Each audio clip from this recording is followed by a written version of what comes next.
Welcome to the Startup Sessions, the #1 web show and podcast for trusting your gut, breaking the rules, and starting something meaningful. Featuring in-depth interviews with acclaimed creative entrepreneurs that have succeeded at building their own remarkable businesses. Well, much to my disappointment, the rain has started falling this week here in Portland. Now, the good news is hopefully this means that there's snow falling in the mountains, because I'm a big-time skier, so it's time to put away the shorts and the flip-flops and dust off the skis. And speaking of changes in the season or otherwise, my guest this week is someone that made her own big changes this year. She took a huge leap of faith and left the business she started with her partner to pursue a more authentic path for herself. Now, this takes courage, especially when your new path feels like, it's just too easy. Things are happening too easily for me. I've got Andrea Leda with me today, and we'll be talking about allowing your business to unfold in the most natural and intuitive way, and why your easy is most likely someone else's hard. As new or even seasoned business builders, we often make our work harder than it really needs to be. And Andrea and I are going to take a close look at how this unfolded for her and her approach to making big changes in her business earlier this year. And the good news? By listening to her intuition, trusting her gut, and taking action, her new and improved business is completely thriving. If you feel like you haven't quite hit upon your sweet spot in business, or you feel like you're working super hard and just not getting any traction, then this is the episode for you. It's all coming to you right now on episode 47 of the Startup Sessions.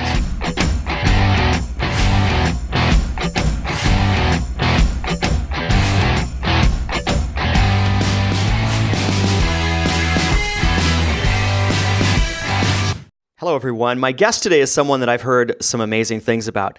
And anytime I hear amazing things about someone over and over again, I know that there's some magic that I need to explore there. So today I'm delighted to have Andrea Leda on the show with us today. Welcome, Andrea. Hi. All right. So Andrea is a journal teacher and guide, certified life coach and blogger. And, she brings a really unique perspective to the practice of journal writing. And so we're going to explore that today. And we're specifically going to talk about how to use journaling as a tool to enhance your pursuit of more meaningful work and deal with fears and doubts along that path. But we're also going to talk about something that Andrea has recently had experience with, which is pursuing your authentic path. Not copying what everybody else is doing, but really aligning with what you feel you're meant to do and taking that path. So, Andrea, I'm super excited to be here with you today.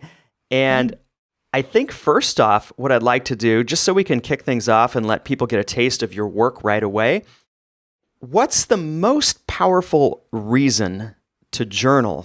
For say someone's in the process of going through change or dealing with some uncertainty and generally has a lot on their plate, which is typically the people in my audience. Mm-hmm. How would you suggest using journaling as a way to enhance that process of dealing with change and, creating a business that matters?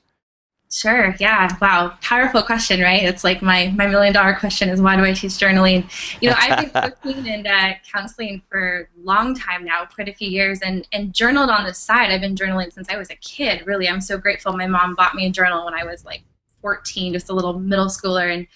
And it's always been this really incredible outlet for me. And whenever I needed to touch into my authentic voice or really listen to my concerns or give my fears like total space to get heard, my journal was my go-to. But I wasn't really incorporating that until kind of recently. And I would teach prompts and I would make my clients journal and they would kind of fight me on it. And I was like, I know it sounds silly. It's like a Dear Diary thing, but it's so much more powerful. And just give me 5 minutes. Pen to paper, I'll give you prompts, I'll give you parameters, and then come back and tell me what you think. And the response was always, I had no idea how clarifying or how helpful, something as simple as writing down in a journal could be. So I think just getting, the practice into your life. And I always tell new people who are journaling, just set a timer, 5 minutes, 7 minutes, take the pressure of space away from it. And just see what it has to offer. I think, too, in a world where we're computer-centric, right? We're online, we're blogging, we're social media crazy and emailing, and we don't write letters anymore. I think it's really important to connect to ourselves with something as simple as pen and paper, where you don't have to edit, you don't have to hide, you don't have to show the glossy, pretty version of your life. You can actually sit with a more authentic voice. And there's so much more truth in there, I think, than we give ourselves credit for. Yeah. Okay. I love that. One of the things, I've used journaling off and on. And I think one of the things that I've realized is that, the times that I have journaled, it has been this creative outlet for me. Mm-hmm. And when I get my ideas out on paper, more of those ideas tend to flow. So ideas and creativity tends to flow more readily. Although I got to say, I don't do it like regularly. So I'm excited to have our conversation here today for my own purposes, to maybe understand a little bit more about, journaling and how that can play a part in what I'm trying to create here. So thank you for giving us a taste of what journaling is about and your approach to it. I have not heard of a journal guide before, and that's what you are. So tell us, what exactly is it that you do? What does a journal guide do? And give us some examples of how you help people through your work as a journal guide. Yeah, that's a great question. I kind of made it up, so that's why you haven't heard of it, right? I'm just gonna put myself out there. There's journal teachers, and there's definitely there's journals, courses, and certifications and things like that. But I thought it's not really. I don't want to teach you how to write in a journal, because I think we all could get that basic down. It's more about, I want to show you how to navigate some pretty important parts of your life through this incredible tool that we have at our disposal every day. So pens and paper are like so easy to come by and easy to incorporate into our life if we just pick it up. So I'm really trying to teach people how to navigate things like stress and anxiety, big life changes like what I went through this summer, getting rid of self-doubt, cultivating a lot of your strengths, really finding out what you're capable of, looking at your dreams. I mean, how many times we write down our dreams and our goals, and not just like, this year I want to accomplish this, but like, here are my big vision ideas I have for my life, and I want to give it space and really let myself tell that story. And so I want to guide people in doing that and really doing that work for themselves. Okay, I love that. It's when I hear you say that, I'm immediately thinking, anyone who's, and again, I'm thinking of kind of my audience and my clients, because that's what I know. Mm-hmm. But a lot of the people that I work with are people that are in that, the first stages of what they're often trying to do are, you really discover, like, who am I and what's that work that I'm meant to do, and how can I get that out there in the world? So journaling sounds like a perfect exercise for, someone that's in that space of discovery and taking a look at what options do I have. Yeah, absolutely. This summer it totally saved my butt. So I went through like a little pre-30-something life crisis, and I woke up one morning and thought, oh my God, I'm not living my authentic self, and I'm supposed to teach this and preach this for a living, and I'm not totally navigating my life by what I would call your true north, and really freaked me out. And I'm so grateful I had a journal and I kept one for so long, and it's something that's always around. And I remember one morning just like, this is it, I have to get this out. And I think I wrote 2 to 3 pages for a couple months, which is excessive. That's a lot for somebody. And now it's, every couple days I'll pick up my journal, but I put anything and everything in there, all the big questions, all the things I was terrified to face, the things that I wasn't ready to talk to friends or family about. I just wanted to have an outlet where I could really explore some of those questions without judgment or fear of having to explain myself or justify it. I just needed space to see it out there where I could really, interpret what was going on in a safe way. Okay. And that's really, what they can, a journal can do that for you. Yeah. Okay. All right. I love that. My next question is, how did you decide on journaling as your area of expertise? And when did you realize that this was something that you either wanted to or had to teach in a bigger way?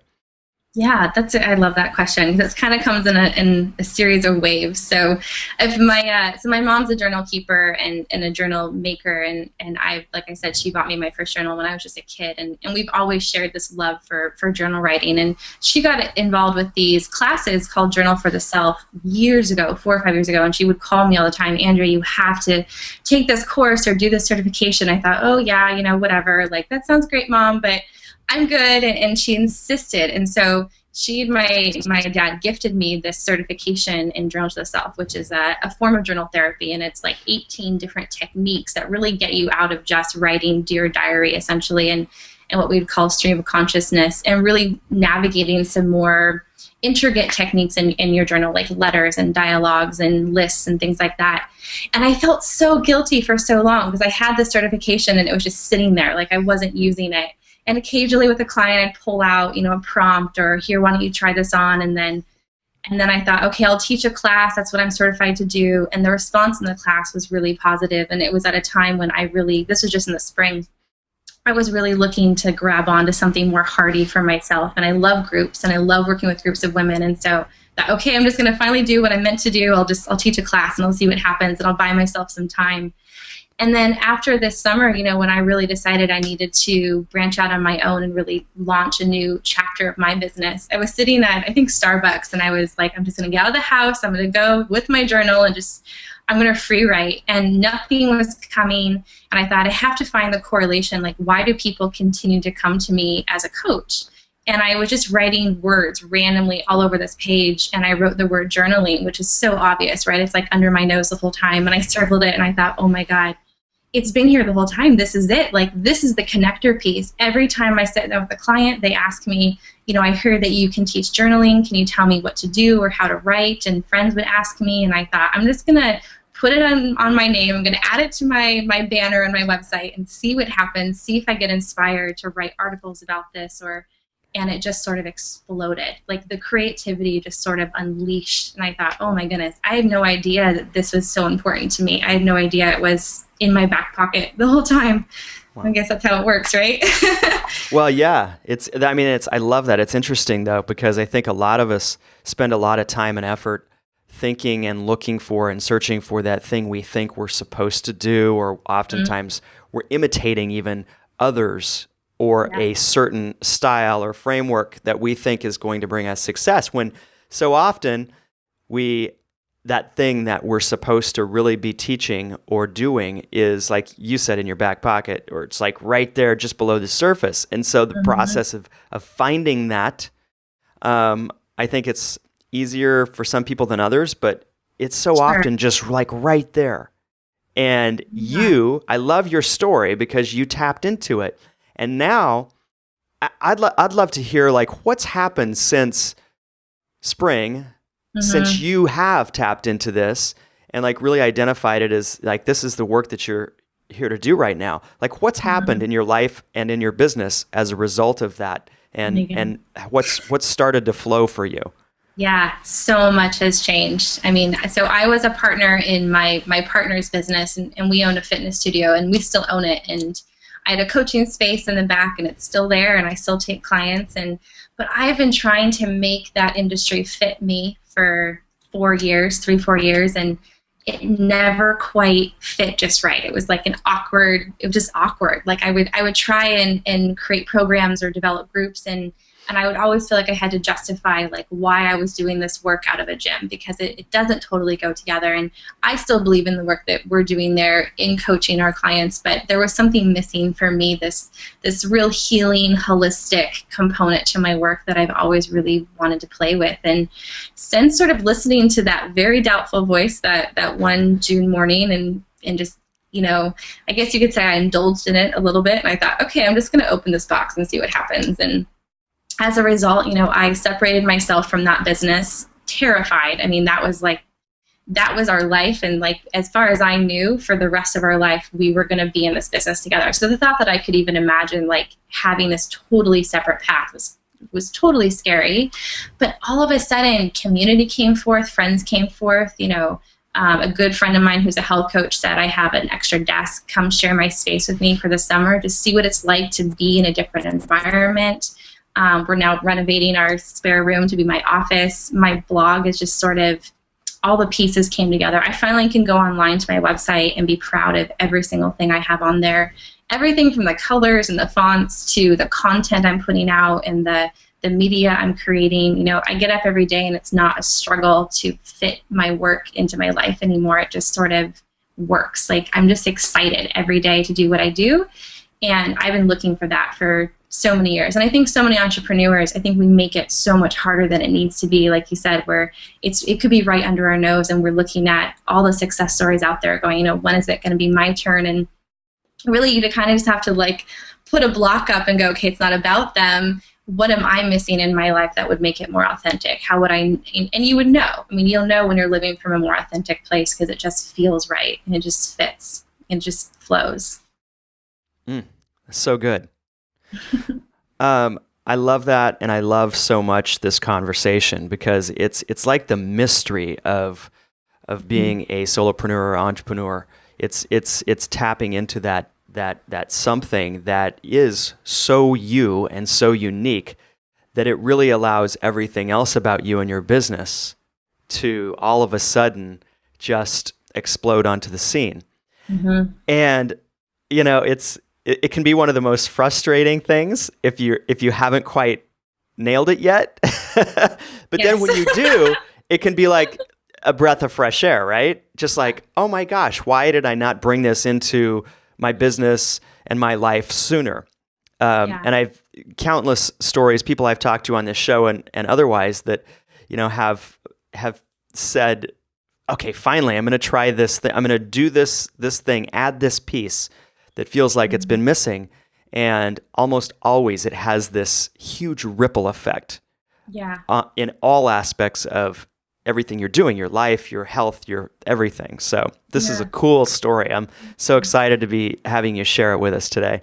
Thank you. Yeah, and I want to say too, it's not always obvious, right? Like, I thought, oh, journaling, that's so silly. Like, who's going to care about someone who's teaching you like how to journal? It's such a simple concept. Like, those like negative Nancy comments will come in so quickly. That inner critic is really good at making you doubt right in the moment when you're taking the biggest risk and taking that leap of faith. And I just have to say, like, you just have to trust your gut. And it might feel really silly, like this is too easy to be the path, right? Like this is so organic for me. There's no way this could have been the thing all along. It has to be so much harder than this. It has to be something that I really have to struggle with. Otherwise, it's not going to be worth it, right? So, you know, just to not fight the ease. It's okay that it's easy because it's not easy for other people. The journal piece, you know, I'm always shocked that it's not easy for other people and it's simple for me. And a coach of mine once told me, you know, your easy might be someone else's hard, and that's okay. Like, that's why you're here to teach it, because you found some ease with it, and it's okay to go out and offer that to the world. And I always loved that. Yeah, that's such great advice. And that's, you know, I think that's something that, you know, that we should all probably think about and journal about. What is it? You know, what's that thing that comes so naturally and so easy to us that we may not even give ourselves credit for it, you know? Yeah. And people give us hints all the time. People will, you know, say they'll mention it, or they'll ask for advice on it, or they'll compliment you on something oftentimes. And you want to pay attention to that, because that could be the little thing that really, once you integrate that into whatever it is you're doing, really allows you to go to a whole new place, whole new level. Yeah, absolutely. There's a great book I love by Pamela Slim called Body of Work. And I think especially my generation, and there's so much pressure to find like the one thing, like the follow your bliss movement, like find your one passion and make it this like huge success. And I think we're missing all the different threads that add into that. Like we all live really intricate lives, and we have lots of experiences, and we go on so many adventures, and we discount all of them because we're looking for this singular track. And her whole theory is like, you got to look at the big picture and all the pieces that have come together over time and find the common theme. And you're right, people will bring it up to you and ask you for it. And it's, again, you pat it down like, no, it's too simple. Like, that's not hard. You know, it's easy for me. So. Yeah. Oh, I love Pam Slim, and I haven't read that book yet, but it's on on the read list for sure. Cool. So thanks for bringing that up. Yeah. And I think one thing that's important to mention here too is, your uniqueness as an entrepreneur, a solopreneur. In my experience, it tends to unfold over time. I think a lot of people put pressure on themselves to try to I got to figure this all out and get my perfect thing down before I do anything, before I hang out my shingle. And that's not the way it works. I mean, you got to get rolling. And once you get rolling, things start to present themselves. And all you got to do is just really pay attention and follow that intuitive track a little bit. And, be brave enough to take notice of what's really grabbing my attention and bring that into my business, my art, whatever it is. Yeah, absolutely. I've always found that true creativity doesn't happen in thinking about it. It happens in doing it. And I think we're such evolutionary beings, we don't get better until we try something, and then we improve upon that and improve upon that. And I think we can get lost in theory. I'll sit here and theorize my business until it's perfection, and then I'll go present it to the world. And then what always happens is we present it and we go, oh gosh, what was I thinking? There's this whole other level and other layers. I should have seen that in hindsight, but you can't see it until you're in the thick of it. So absolutely, I think it's just evolution is the best part, I think. Yeah, can be the most, if embraced correctly, that can be the most exciting part of doing your own thing. Being your own business builder is just getting caught up in the excitement of what happens and the evolvement of it. That's one of the fun parts for me. All right. So here's a question, and I always try to think of, my audience when I'm asking many of these questions. Sure. So if that's where this question's coming from, if I'm working my day job and I'm starting a business on the side, or maybe I've already, made the transition to my own business and I'm working like crazy, I'm building my business, how can journaling be the most effective to me in that scenario? Because here, even my first thought around journaling was, it's been effective for me, but I don't have time for that. Yeah, absolutely. But everybody has time. Everybody has time for things that have impact and can be effective for you. So I wanted to ask you that question, because a lot of my audience are they're busy people and trying to get a lot done. So how can journaling be effective in that scenario? Yeah, I'm so glad you bring up time. I'm working on this new course, and I did a little survey asking, so what's the number one reason that you don't journal? And 77% of my readers said because they don't have the time. And I love that, because I think we think that journaling has to be this super involved, private, in the corner, take hours out of your day process. And so I like to find ways to incorporate it where it just fits really well. So for me personally, I use journaling to start my day. And it may be 5 minutes, it may be just a quick list, or it might be I'm just going to flow for 10 or 20 minutes until I just have nothing left to say. But it's part of my morning coffee. And I think a lot of entrepreneurs, when we're in the hustle, we're in the thick of it, we miss the big visionary piece, and that visionary piece is what actually is going to pull you through. And so instead of, I would suggest, instead of starting your day with your email or your Twitter or your social media accounts, which can feel like this is reactionary, I have to be responsive because I'm trying to make money and get my name out there as fast as possible. Start your business day on your own terms, and a journal is a great way to do that. I think too, start your day with the journal and think about, what am I trying to accomplish here? What am I afraid of? What would be, the best outcome? And what would I actually do if I accomplish what I'm setting out to do? And give yourself space to really filter through some of that monkey mind chatter that can definitely get in the way of achieving the bigger things that you want to do with your business. That's so good. Yeah, and come to think of it, I may not have been giving myself as much credit as I deserve because I keep this, it's my little journal on my desk, and I keep it. I put it right here in front of my keyboard, so this first thing I see in the morning, and I grab it and I write down, just some things I'm grateful for. But I also carry it around. I have a small little thing that's easy to carry, right?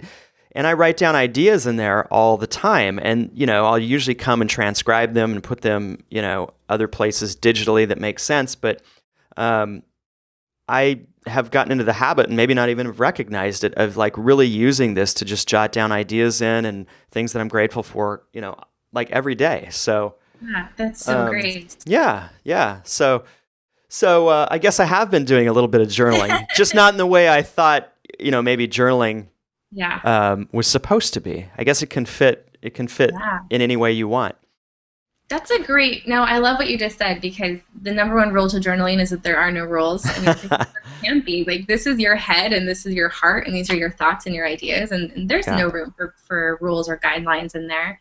The only thing I suggest is date, put a date on your entries because you won't remember when you wrote what. But other than that, like, it's a free for all. I mean, I have gratitude journals and I have, more poetry journals and vision journals. And it's kind of crazy how many notebooks one can accrue, but if you need to compartmentalize it, if you just need to have, like you said, a little notepad by your computer, I think just giving yourself that really totally blank canvas space is just one of the best gifts you can do. Yeah. Great. All right. Here's a question that I'm always curious about with people that are building a business and they're in the thick of it like you are. What's been the biggest obstacle that you've had to overcome since starting your business, Andrea? Yeah, great question. It's not a physical, it's a mental obstacle of, am I doing enough? That is easily and I struggle with this every day. Like, am I starting early enough? Am I ending late enough? Like, so I have a schedule that I start my day a little bit after my partner goes to work and I end my day a little bit before she comes home from work. And I'm always so hard on myself, like, did I do enough today? Because you worked extra hours and I didn't. And did I write enough? Did I blog enough? Did I market enough? Like, I'm mentally exhausted. I don't have another creative thought in my head. But am I doing enough? And I think that, like, when it's just you and you're responsible for bringing in some income and making sure that the world knows what you're doing and how you can solve their problems, it's really easy to feel like you don't ever have to turn off. Yeah. And I'm constantly practicing the intentionality of doing quality work in the right frame of mind, giving it my best, and also making space for myself to take a break because you can just burn out so quickly. And I see that in a lot of business owners who are clients of mine, just that the burnout rate is so high because we feel like we don't get to stop. If we stop, the business stops, Yeah. Yeah, that's a good point. And it's almost even my time in the corporate world. I worked hard because I enjoyed some aspects of it, obviously. But there was other parts where I worked hard because of the expectation of everyone around me and my boss, right? But you go into business for yourself, oftentimes doing meaningful work that's really, like you love it. And it's a very slippery slope there because you can love it so much that you want to be working on it so much that all of a sudden that burnout can really just sneak up. Absolutely. So that's a great point. I'm glad you brought that up. It's something that I think a lot of entrepreneurs have to deal with and face. And if you're constantly giving so much time and energy to your business that you're neglecting your body, your health, your relationships, that's no good. So that's a very important aspect of being in business for yourself, and you got to recognize that. And I think a lot of people think, okay, I'll get into my own business so that I have more freedom, and that's the dream. Like, I have total, complete freedom to do what I want with my time and with my creative thoughts and things like that. But you're right, we don't. We still have to bookend it, and we still have to take time off. And I start my day at 1 hour, I end at 1 hour, I take weekends off.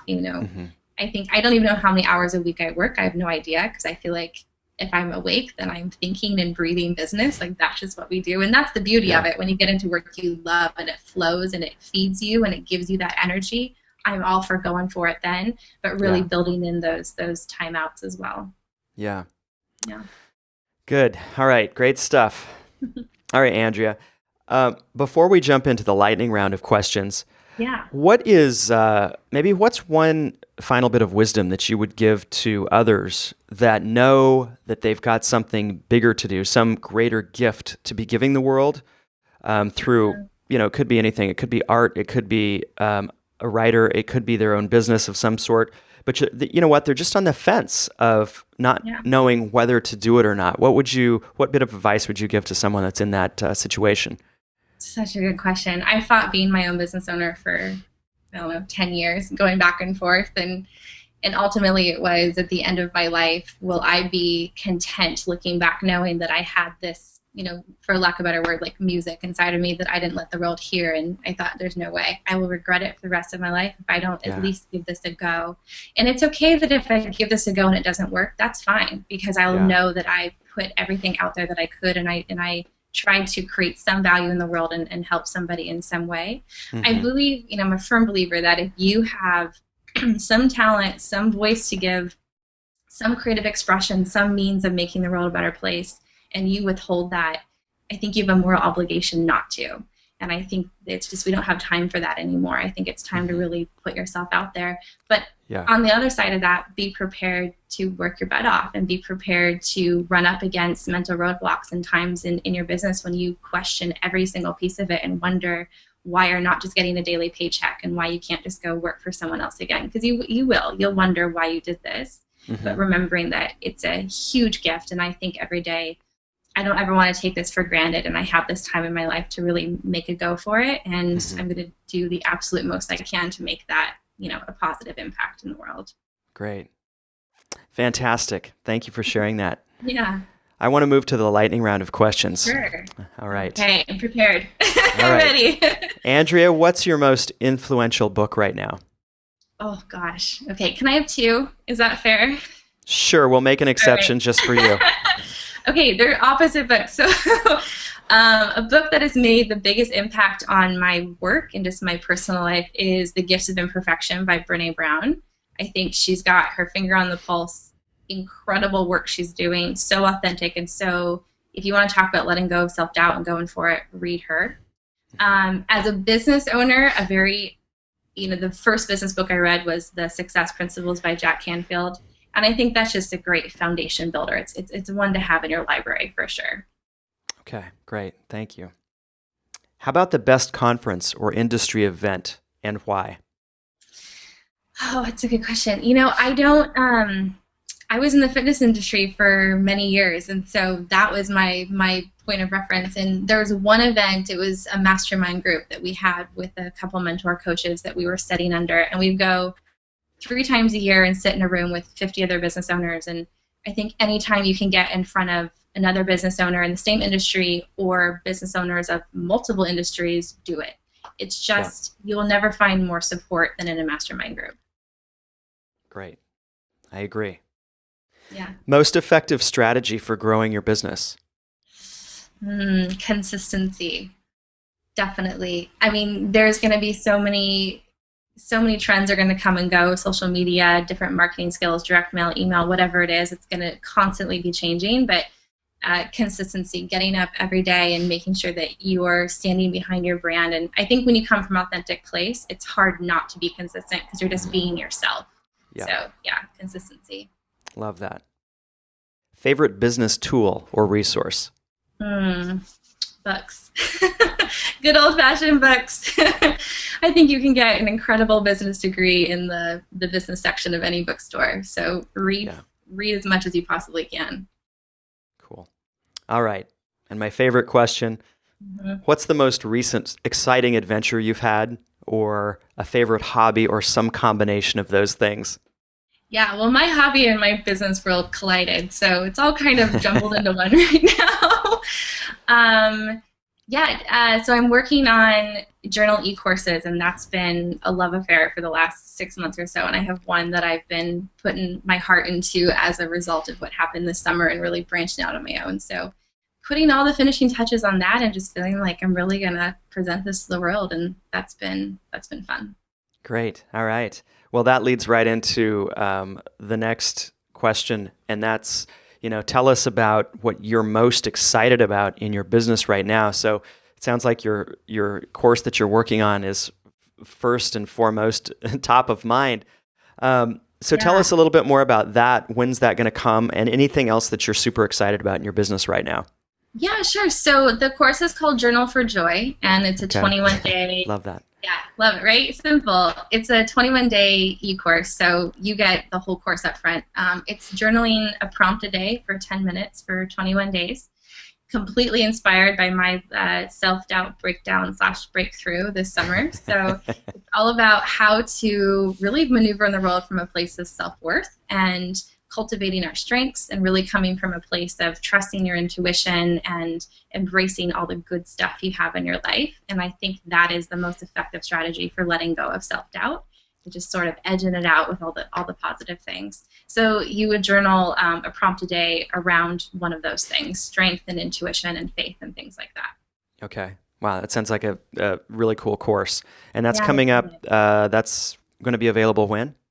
So you can start registration on October 22nd. Okay. Registration's open for just 5 days, and then class Okay. begins October 27th. Okay, and where do people go to register? So you can go on my website, andrealeda.com, and Yeah. I'll be posting all kinds of stuff to get you going on it, and you'll be sure to see a link for it on the 22nd. Fantastic. Great. Well, I'll definitely make sure that your website and the direction for that course is in the show notes for episode 47. Cool, thank you. Yeah. So AndreaLeda.com, again, is going to be in the show notes here, but you've got so much. I've looked at your website. You've got an Ultimate Journal Starter Kit that you offer for free on your website. Yep. There's all of your journal courses, your coaching, your blog, and so much more. So I'll include all the links in the show notes for episode 47 at thestartupsessions.com/episode/47. All right, Andrea, thank you so much. Oh, my pleasure, honestly. This has been a lot of fun and so much good discussion around, a lot of the intangibles, really, of what it takes to get your business on track, really, and Yeah.